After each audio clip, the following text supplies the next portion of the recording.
Iraq में America ने advisory जारी की। अमेरिकी नागरिकों के लिए यह एडवाइजरी जारी की गई है। अमेरिका लोग तुरंत वहां के जितने भी अमेरिकी लोग हैं वो इराक को छोड़ दें। पत्रकार के अपहरण के बाद यह सलाह दी गई है अमेरिका के लोगों के लिए, यूएस नागरिकों के लिए, कि वो अमेरिकी लोग इराक को तुरंत छोड़ दें जो इस वक्त इराक में मौजूद है। तस्वीरें आप देख रहे हैं जब पत्रकार का सरेरास अपहरण कर लिया गया था। इसके बाद अमेरिका ने अपने नागरिकों को यह एडवाइजरी जारी की है। हॉर्मुज पर ईरान की मजबूत किलेबंदी को देखते हुए अब अमेरिकी राष्ट्रपति डोनाल्ड ट्रंप यू टर्न लेते हुए दिख रहे हैं। ऐसा इसलिए क्योंकि हॉर्मुज की ये जंग उन्हें घाटे का सौदा नजर आ रही है। इसलिए हॉर्मुज पर ट्रंप का बिजनेस माइंड और ज्यादा एक्टिव हो गया।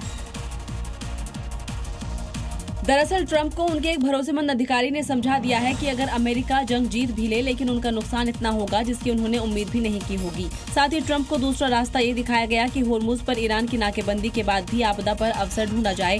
ट्रंप को ऐसा ज्ञान देने वाले कोई और नहीं अमेरिका के joint chief of staff general Dan Caine है।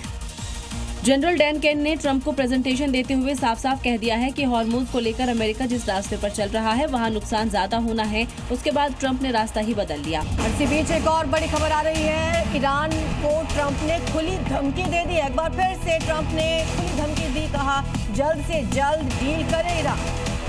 तो ईरान के लिए समझौते का समय आ चुका है। इससे पहले कि बहुत देर हो जाए ईरान समझौता कर ले, सब कुछ मिटा देंगे, ये ट्रंप की खुली धमकी है। वो कह रहे हैं कि ईरान अब भी संभल जाए, अब भी समझौता कर ले, वरना देर हो जाएगी।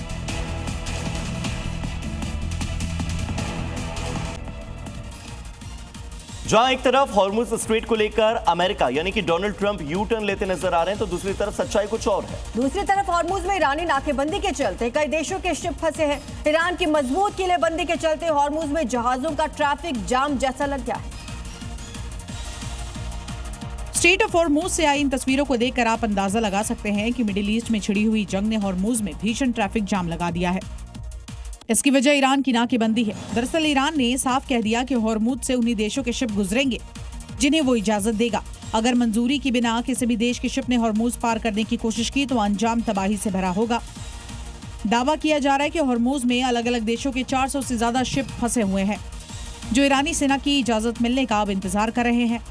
हॉर्मुज पर ईरान की दादागिरी ने पूरी दुनिया को तेल और गैस संकट में डाल दिया है।